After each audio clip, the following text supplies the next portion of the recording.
침묵은 입을 다물고 조용히 있는 것입니다. 이게 침묵이죠. 말하지 않는 것, 침묵입니다. 여러분, 침묵은 언어를 사용하지 않는 상태를 말합니다. 그래서 침묵의 반대말은 언어라고 할 수 있습니다. 하나님 어떤 분이십니까? 우리가 믿고 고백하고 사랑하는 하나님 어떤 분이십니까?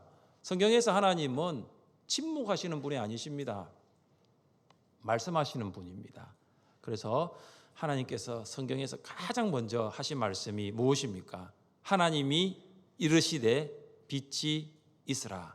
God said, let there be light. 그래서 하나님께서 말씀하셨어요. 빛이 있으라. 여러분, 오늘 아침에 동해에서 떠오른 태양, 그 태양은 하나님이 말씀으로 만드신 피조물입니다. 그런데 하나님께서 말씀하지 않으실 때가 있습니다. 태초부터 말씀하셨습니다. 빛이 있으라 말씀하신 하나님이 말씀하지 않으실 때가 있습니다. 더 이상 말씀하지 않습니다. 언어의 하나님께서 침묵의 하나님이 되시기로 작정하신 것처럼 보일 때가 있습니다. 하나님의 침묵, 이 침묵이 계속됩니다.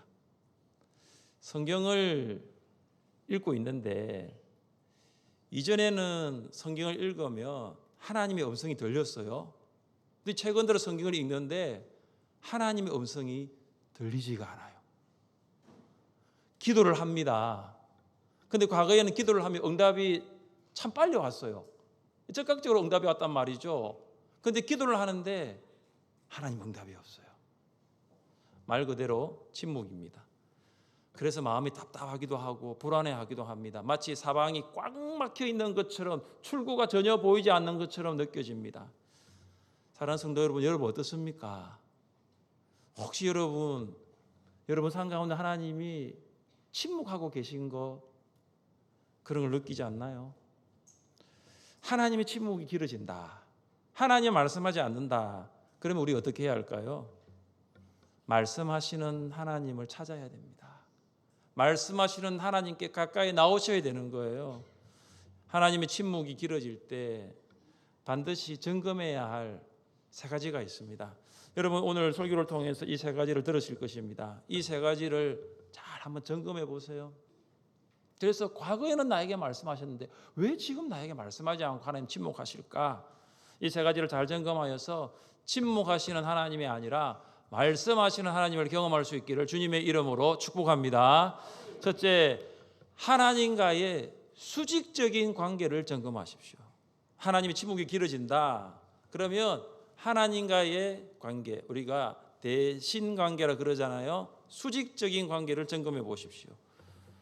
본문의 상황적 배경을 가장 잘 보여주고 있는 구절이 4절과 5절입니다. 4절과 5절을 제가 읽겠습니다. 블레셋 사람들이 모여 수넴에 이르러 진침해 사울이 온 이스라엘을 모아 길보아에 진쳤더니 사울이 블레셋 사람들의 군대를 보고 두려워서 그의 마음이 크게 떨린지라. 아기스 왕과 블레셋 군대는 수넴에 진을 쳤습니다. 자, 그리고 사울 왕과 사울의 군대는 길보아에 진을 쳤습니다. 수넴과 길보아가 6km 떨어져 있습니다. 수넴은 산 중턱에 있고 길보아는 600m 산 정상에 있습니다. 그러니까 산 정상에 있는 길보아 산 정상에 있는 사울은 산 중턱에 있는 6km가 떨어져 있지만 산 중턱에 있는 아기스와 블레셋 군대를 잘 볼 수 있습니다. 그런데 그 군대를 보고 어떻게 했느냐? 두려웠어요. 여러분 사울이 블레셋 군대를 보고 두려웠을 때 그가 무엇을 하였습니까? 6절 말씀을 함께 읽겠습니다. 6절입니다. 사울이 여호와께 묻자오되 여호와께서 꿈으로도 우림으로도 선지자로도 그에게 대답하지 아니하심으로. 아멘. 사울이 두려웠을 때 하나님께 어떻게 했습니까? 어떻게 했죠? 묻자오되, 여호와께 묻자오되. 사울이 여호와께 물었습니다. 하나님께 물었어요. 하나님의 도움을 구했습니다. 블레셋 군대가 이렇게 많으니까 하나님 제가 어떻게 하면 좋겠습니까? 하나님 저를 좀 도와주십시오. 그렇게 했지 않겠습니까? 그런데 문제가 생겼습니다. 어떤 문제죠?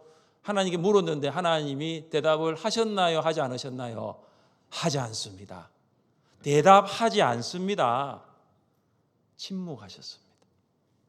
하나님께서는 꿈으로도 우림으로도 선지자로도 대답하지 않으셨습니다.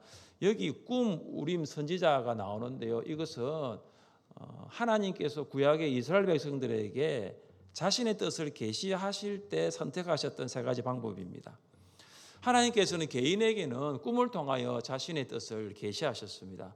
여러분 요셉 아시죠? 요셉은 꿈을 꾸었습니다. 그것은 하나님께서 요셉에게 꿈을 통해서 계시하신 것입니다. 그런데 하나님께서 사울에게는 꿈을 통해서도 말씀하지 않습니다.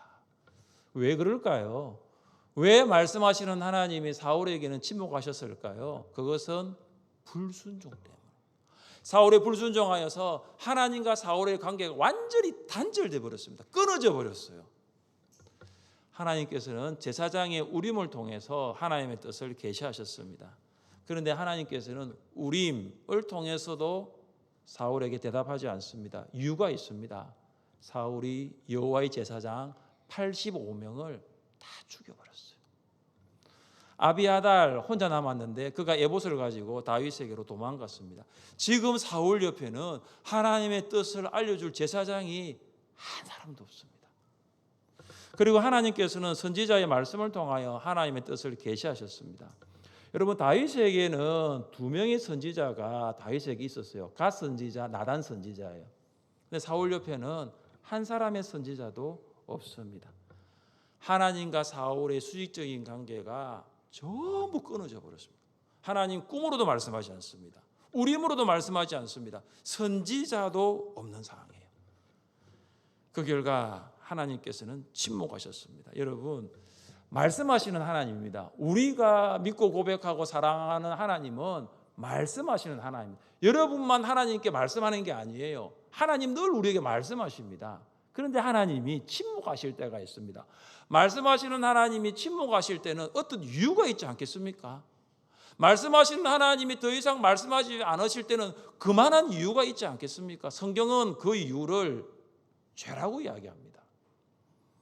여호와의 손이 짧아 구원하지 못하심도 아니요 귀가 둔하여 듣지 못하심도 아니라 오직 너희 죄악이 너희와 너희 하나님 사이를 갈라놓았고 너희 죄가 그의 얼굴을 가리워서 너희에게서 듣지 않으시게 함이니라.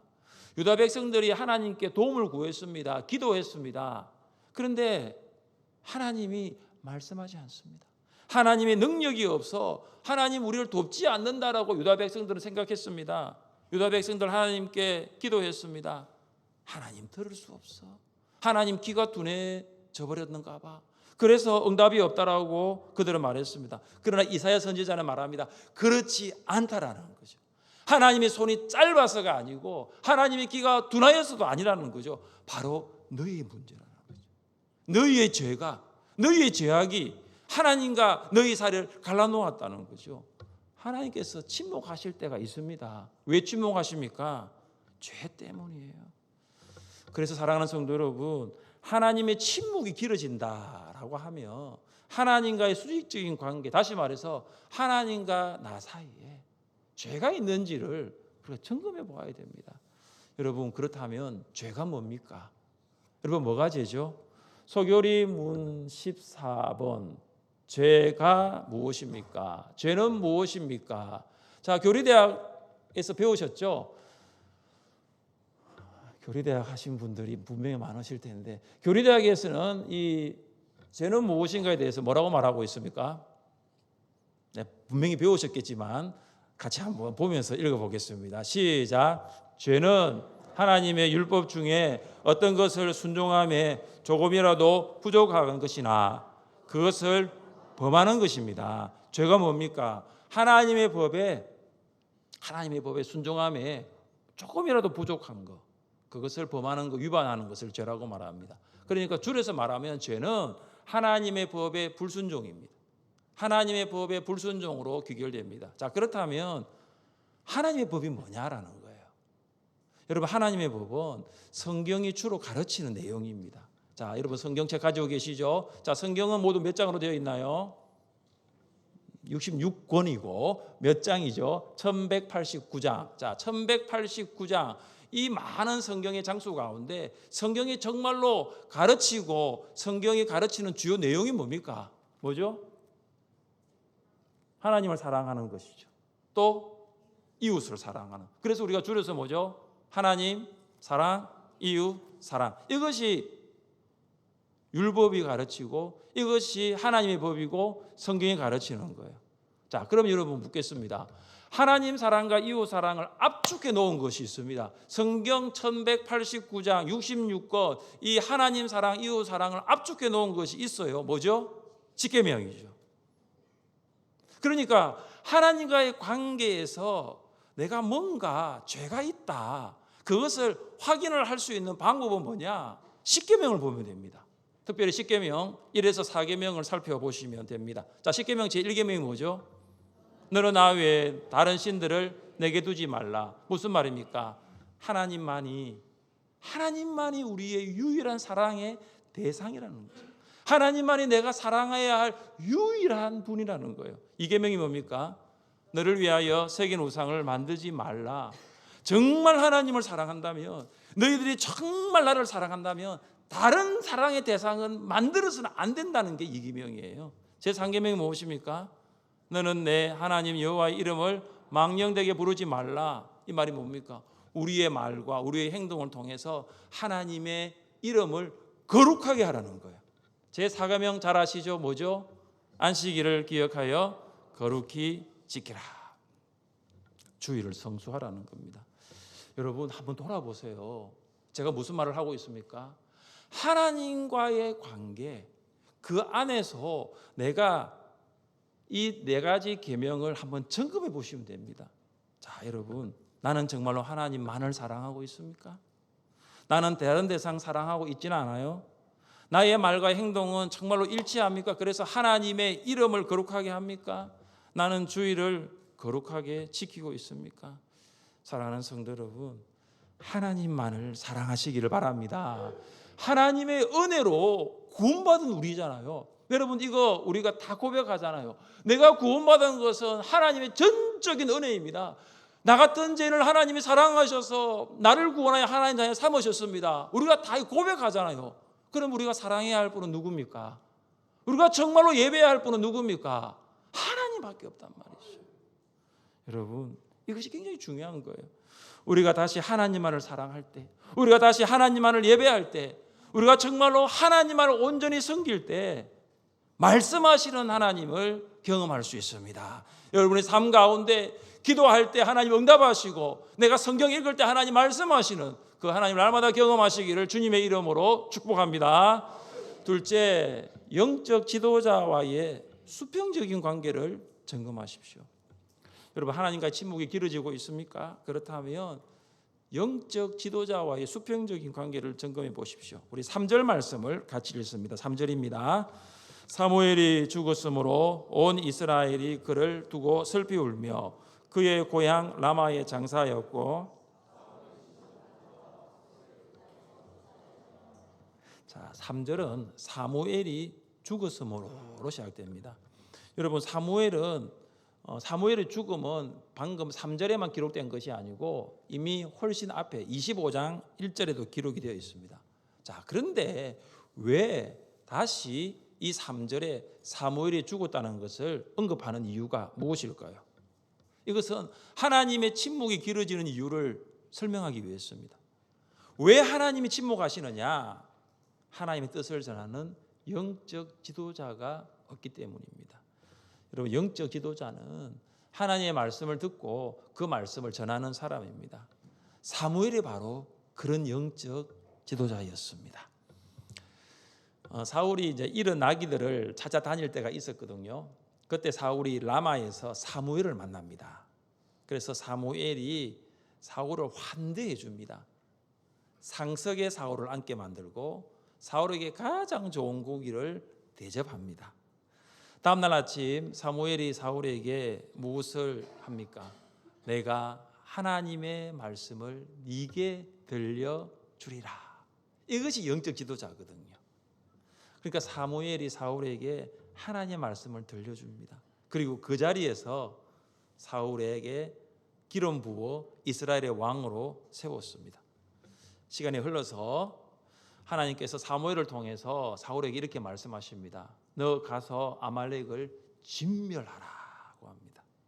사울이 큰 군대를 이끌고 아말렉과 공격을 하고 전쟁을 합니다. 그런데 아말렉을 공격을 하고 전투를 하는데 진멸하지는 않습니다. 아말렉의 아강왕과 가장 좋은 짐승들을 남겨두었습니다. 사울은 하나님의 말씀에 따라 전쟁을 한 건 맞습니다. 그러나 그의 순종은 온전한 순종이 아니었습니다. 선택적 순종이었습니다. 사무엘이 선택적 순종을 한 사울을 책망합니다. 그때 사울이 뭐라고 말합니까? 이 좋은 짐승들은 하나님께 제사 드리기 위해서 남겨두었다라는 그런 변명을 합니다. 그때 사무엘이 무슨 말을 합니까? 같이 한번 읽어보겠습니다. 순종이 제사보다 낫고 순양의 기름보다 나으니. 아멘. 사울은 하나님 앞에 제사 드리기 위해서 이 좋은 것은 죽이지 않고 남겨두었다고 하지만 사무엘은 사울에게 말합니다. 하나님 앞에 순종이 이 제사보다 낫다라는 거죠. 사무엘이 사울에게 하나님의 말씀을 전했고 때로는 사울이 불순종할 때 사무엘은 사울을 책망했습니다. 이것이 영적 지도자가 하는 일이죠. 여러분, 좋은 영적 지도자를 만나는 것은 복입니다. 여러분, 복이에요. 여러분, 특별히 여러분 기도하세요. 뭘 기도하는 여러분 자녀들. 여러분의 자녀들이 좋은 영적 지도자 만날 수 있도록. 여기 우리 조부모님들 계신데 여러분의 손주들, 손자, 손녀들이 좋은 영적 지도자를 만나기를 여러분 기도하십시오. 왜 좋은 영적 지도자를 만나야 되는 것이 복일까요? 이유가 있습니다. 우리 함께 말씀을 읽어보겠습니다. 너희를 인도하는 자들에게 순종하고 복종하라. 그들은 너희 영혼을 위하여 경성하기를 자신들이 청산할 자인 것 같이 하느니라. 그들로 하여금 즐거움으로 이것을 하게 하고 근심으로 하게 하지 말라. 그렇지 않으면 너희에게 유익이 없느니라. 아멘.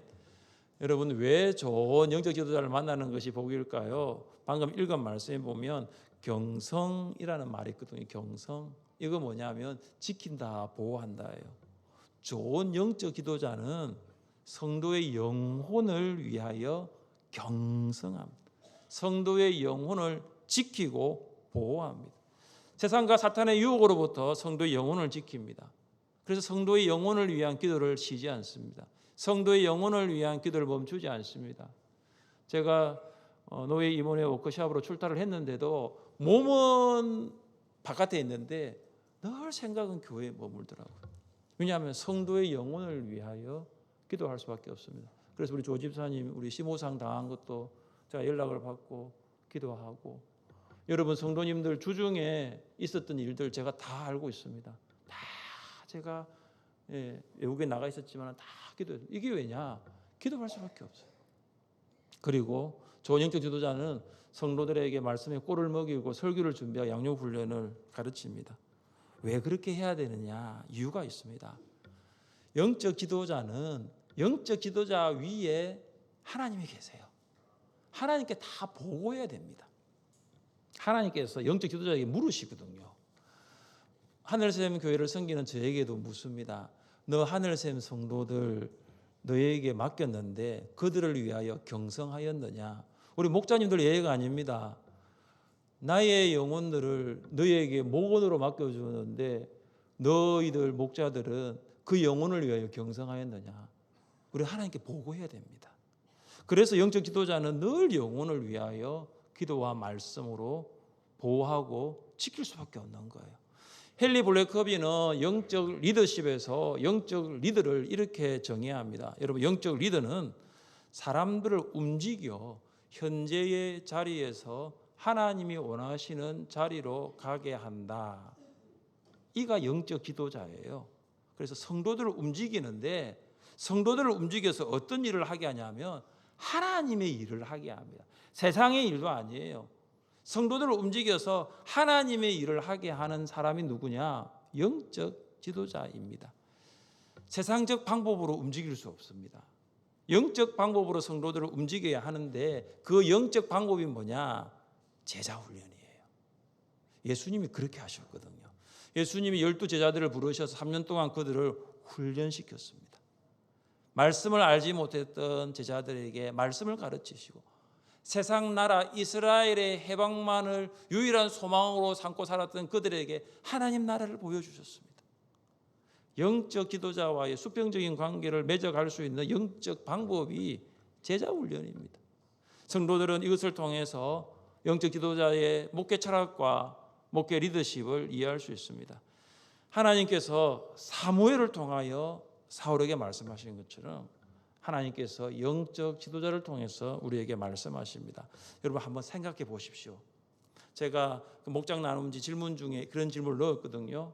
여러분이 지금까지 살아오시면서 하늘샘 교회 신앙생활 하시면서 또한 다른 교회 신앙생활 하다가 또 하늘샘 교회 오시면서 지금까지 신앙생활 하면서 나를 움직였던 영적 지도자는 누구인가? 그래서 하나님의 일을 하게 만들었던 영적 지도자는 누구인가? 한번 생각해 보세요. 그게 목장 나눔제 질문입니다. 그래서 제가 이 질문을 만들면서 저에게 한번 물어봤습니다. 제가 지나온 교회들을 보면서 한 분 한 분의 목사님들을 떠올리게 되었습니다. 제가 99년도부터 전도사로 사역을 했으니까 한 26년 정도 했는데요. 처음 사역지가 서울 시민교회였습니다. 담임 목사님 박사모 목사님이셨는데 그 박 목사님을 통해서 제가 설교를 배웠어요. 설교를 정말 잘하셨습니다. 너무너무 설교가 은혜로웠습니다. 설교의 대가로부터 매주 설교를 듣는 것이 정말로 하나님께 주신 큰 선물이었습니다. 그때 제가 설교를 배웠어요. 그리고 이제 강도사와 부목사를 제가 안양 신일교회에서 5년 동안 했는데요. 윤광중 목사님을 통해서 기도를 배웠습니다. 한 번은 유 목사님이 이불 가게 하는 집사님에게 집사님 우리 교육자 수에 맞게 방석을 좀 준비해 주십시오. 그렇게 이야기했습니다. 그래서 이 집사님이 이불 가게 하시는 분인데 이불 가게 하시는 분은 역시 통이 크더라고요. 방석도 이불처럼 크게 만드시더라고요. 저 그렇게 큰 방석 처음 봤어요. 방석은 그냥 앉으면 되는데 이거는 뭐 누구도 덮어도 될 정도로 크게 만들어가지고 이렇게 가지고 왔어요. 그래서 담임 목사님이 그러더라고요. 이것은 그냥 방석이 아니다. 기도 방석이다 그러더라고요. 기도 방석도 처음 듣는 이름이었습니다. 금요 기도회 때 목사님 말씀하십니다. 자 교육자들 저기 있는 기도 방석 다 가지고 앞으로 나오세요. 그래가지고 중앙 통로를 통해서 방석을 다 들고 교육자들 나옵니다. 그럼 여기서부터 이제 선임 부목사님부터 쫙 앉습니다. 그 방석에 올라가 가지고 방석에 무릎을 꿇고 막 기도를 하면 처음에는 방석이 진짜 이불 같았어요. 근데 계속 기도하니까 이 숨이 죽는 거예요. 죽으면서 이게 반으로 접고 나중에 또 반으로 접게 되었습니다. 제가 그때 기도를 배웠어요. 정말로 기도했습니다. 제가 요즘 기도할 때 뭐 주님 이런 분으로 기도하는 게 사실은 제가 그때 배웠던 거예요. 그래서 윤광조 목사님을 통해서 제가 기도를 배우게 되었고 그다음 제가 미국에 공부하면서 미국 율리언즈 한인 장로교회 목사님을 통해서 목장을 제가 배웠어요. 소그룹. 그때 저와 저희 아내가 2개 목장을 섬겼거든요. 2개 목녀를 섬기면서 매주 밥하고 근데 방학도 없더라고요.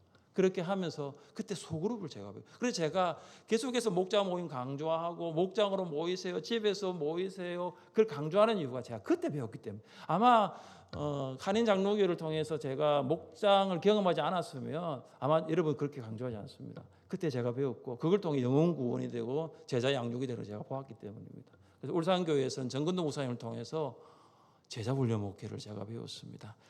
여러분 제가 왜 이 말씀을 합니까? 하나님은 실수가 없으신 분이에요.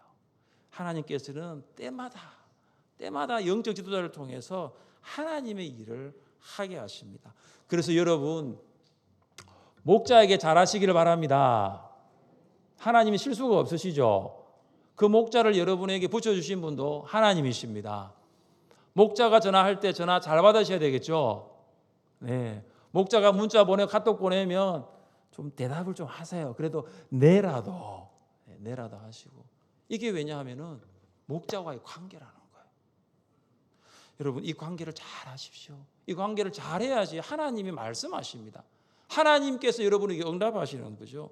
여러분 영적 지도자와의 수평적인 관계를 통해서 하나님의 응답을 경험할 수 있기를 주님의 이름으로 축복합니다. 셋째, 자신과의 내면적인 관계를 점검하십시오. 하나님의 침묵이 길어진다. 그러면 자신과의 내면적인 관계까지 점검하십시오. 수직적인 하나님과의 관계, 수평적인 지도자의 관계뿐만 아니라 나 자신과의 관계예요. 사울은 신접한 자와 박수를 쫓아낸 적이 있습니다. 율법에 따르면 신접한 자와 박수는 이스라엘에서 용납되지 않습니다. 성경 말씀합니다. 지는 자나 신접자나 박수나 초혼자를 너희 가운데 용납하지 말라. 이스라엘 백성은 신접자와 박수를 추종하면 안 됩니다. 이거는 스스로가 더럽혀지는 것입니다. 하나님께서는 그들을 쫓아내라고 합니다. 하나님의 침묵이 길어지자 사울이 어떻게 합니까? 자, 7절 말씀, 7절을 함께 읽겠습니다. 사울이 그의 신하들에게 이르되 내가 그리로 가서 그에게 물으리라 하니 그의 신하들이 그에게 이르되 보소서 엔돌에 신접한 여인이 있나이다. 아멘. 사울은 신하들에게 신접한 여인을 찾으라 명령합니다. 여러분, 신접한 여인은 죽은 이 자를 불러 올리는 무당이에요. 무당. 여자 무당이에요. 여러분, 사울은 이미 오래전에 신접한 이 사람들과 박수들을 이스라엘 땅에서 다 쫓아내버렸습니다. 그런데 그 쫓아내었는데 다시 지금 신접한 자를 찾으라 하고 있는 거죠. 율법이 금지하고 있는 것입니다. 말씀이 금하고 있는 것입니다. 아무리 하나님이 침묵하고 응답하지 않는다 하더라도 사울은 기다려야 됩니다. 사울은 기다려야 되는 거죠. 율법에서 금지한 것을 찾으면 안 되는 것입니다. 신하들이 수소문 끝에 엔돌에 신접한 여인이 있다는 것을 사울에게 보고합니다. 그때 사울은 신하들과 함께 엔돌에 있는 신접한 여인을 찾아갑니다. 그리고 내가 말하는 사람을 불러 올리라고 말합니다. 신접한 여인도 알고 있습니다. 사울이 이스라엘 땅에서 신접한 자와 박수를 모두 멸절시킨 것을 아는데 내가 불러 올리면은 내가 안전하지 않다는 것 그 여인도 알고 있습니다. 그래서 그 여인이 거절했습니다. 그때 사울이 뭐라고 말합니까? 10절을 함께 읽겠습니다. 10절입니다. 사울이 여호와의 이름으로 그에게 맹세하여 이르되 여호와께서 살아계심을 두고 맹세하노니 내가 이 일로는 벌을 당하지 아니하리라 하니. 아멘. 자, 보십시오. 사울이 지금 뭐라고 말합니까? 이 여인이 불안해하니까 너 괜찮다, 너 안전하다 이 약속을 하는데 누구의 이름으로 맹세하죠? 여호와의 이름으로. 이게 너무나 안타까운 거죠. 하나님의 이름으로 맹세하는 거죠. 하나님이 다 쫓아내라고 했는데 괜찮다라는 것을 하나님의 이름으로 맹세합니다. 여인이 누구를 불러 올리라 물을 때 사울은 사무엘이라고 말합니다. 신접한 여인이 접신을 통해서 한 영을 땅에서 불러 올렸는데 사울은 그가 사무엘이라 합니다. 왜 사무엘이라고 알고 있냐면은 이 올라온 영이 어떠한 그 옷을 입고 있냐면은 사무엘이 생전에 입고 있었던 긴 겉옷을 입고 있었기 때문에 사울은 그 영을 사무엘로 보고 엎드려 절을 합니다. 여러분 한번 보십시오. 지금 사울이 신하 둘과 함께 신접한 여인을 찾아갈 때 사울이 어떤 옷을 입고 갑니까? 7절 상반절입니다. 사울이 다른 옷을 입어 변장하고 두 사람과 함께 갈새 사울이 다른 옷을 입었습니다. 이 말은 사울의 옷인 왕복을 벗은 거예요. 여러분, 옷은 사람의 뭘 상징하죠? 신분을 상징하잖아요. 사울이 왕의 옷을 벗습니다. 그리고 평민의 옷을 입습니다. 왕의 신분을 철저하게 숨기기 위해서예요. 다른 사람에게 자신을 드러내지 않기 위해서입니다. 또 한 가지, 사울이 엔돌에 신접한 여인을 찾으러 간 시간이 언제입니까? 여러분 7절 계속되는데요. 그들이 밤에 그 여인에게 이르러서는 언제 갔죠? 밤에 갔습니다. 낮에 안 갔습니다. 사람들의 눈에 띄지 않게 하기 위해서 밤 시간을 선택했습니다. 여러분, 그러나 이 밤은 어떤 밤입니까? 사울의 영혼이 캄캄한 밤 가운데 있다는 거죠. 사울의 영혼이 깊은 밤 가운데 있다는 것입니다. 여러분, 하나님의 침묵이 길어질 때에 자신과의 내면적인 관계를 꼭 점검해 보십시오. 뭘 점검합니까? 나는 지금 어떤 옷을 입고 있느냐? 성경은 말씀합니다. 오직 주 예수 그리스도로 옷 입고 정욕을 위하여 육신의 일을 도모하지 말라. 우리가 입을 옷은 어떤 옷이죠? 예수 그리스도의 옷이에요. 예수 그리스도의 옷이에요. 여러분 예수 그리스도로 옷 입었습니까? 예. 예수 그리스도 옷 입었다. 이게 무슨 말일까? 여러분 예수님이 우리에게 주신 옷이 없잖아요. 그렇죠? 예수 그리스도 옷 입었다는 말은 뭐냐? 성화입니다. 성화는 이것이죠. 같이 한번 읽어봅시다. 성화는 믿음으로 구원받은 사람이 예수님을 더욱 닮아가는 지속적인 영적 과정입니다. 아멘. 여러분 성화의 뜻이 잘 기억하십시오. 믿음으로 구원받은 사람이 성화를 하는데요. 그 성화가 뭐냐? 예수님을 더욱 닮아간다는 거죠. 예수님을 더욱 닮아간다는 거예요. 뭘 닮아갈까요? 예수님의 생각을 닮아가고 예수님의 행동을 닮아가는 거죠. 저는 사울의 인생을 보면서 참 안타깝습니다. 사울이 처음부터 정욕을 위하여 육신의 일을 도모하지 않았습니다. 사울이 처음에는요, 이런 암나기를 찾을 정도로 참 착한 사람이었어요. 신실했습니다. 그리고 이삿짐 보따리에 자신의 몸을 숨길 정도로 참 겸손했습니다. 그런데 하나님과의 관계가 끊어지고 영적 지도자와의 관계가 끊어지니 하나님의 침묵이 길어졌습니다. 우리도 사울처럼 하나님과의 침묵이 길어질 수 있습니다. 여러분 그때 무엇을 점검하십니까? 나는 무엇을 생각하고 있는가? 나는 요즘 어떤 생각을 많이 하고 있는가? 나는 어떤 행동을 하고 있는가? 나의 행동과 나의 생각과 행동은 주님을 닮아가고 있는가? 그걸 꼭 점검해 보십시오. 여러분 예수님 세상을 살면서 무슨 생각까지 많이 하셨을까요? 여러분 예수님 사람들을 만나면서 어떤 행동까지 많이 하셨을까요? 한번 생각해 보십시오. 예수님 어떤 생각을 많이 하셨을까요? 어떤 행동을 많이 하셨을까요? 저는 이 말씀으로 대답할 수 있다고 생각합니다. 같이 한번 읽어보겠습니다. 인자가 온 것은 잃어버린 자를 찾아 구원하려 함이니라. 할렐루야. 인자가 온 것은 예수님 자신을 말하고 있죠. 잃어버린 자를 찾아 구원하려 함이니라. 예수님은 이 생각으로 이것을 온통 생각으로 가득 찼어요. 그래서 예수님은 사마리아로 가십니다. 사마리아로 걸어가셔서 그 수가성의 한 여인을 만납니다. 예수님 베데스다 여못으로 가십니다. 그곳에서 38년 된 병자를 만나십니다. 예수님 그라사인으로 가십니다. 무덤 사이에 있는 그 귀신 들린 사람을 만나십니다. 왜 예수님 여인을 만나고 병자를 만나고 심지어 귀신 들린 사람까지 만났습니까? 왜 그렇습니까? 그들의 영혼을 구원하기 위해서. 예수님의 생각은 영혼 구원밖에 없었어요. 예수님이 하는 행동도 모든 것이 영혼 구원에 초점이 맞추어져 있었습니다. 여러분 지난 한 주간 사시면서 어떤 생각으로 여러분 머리 안에 가득했나요? 어떤 행동으로 여러분이 한 주간의 삶을 사셨나요? 이번 주 소청잔치 3주차 미션이 뭐죠? 산책하기입니다.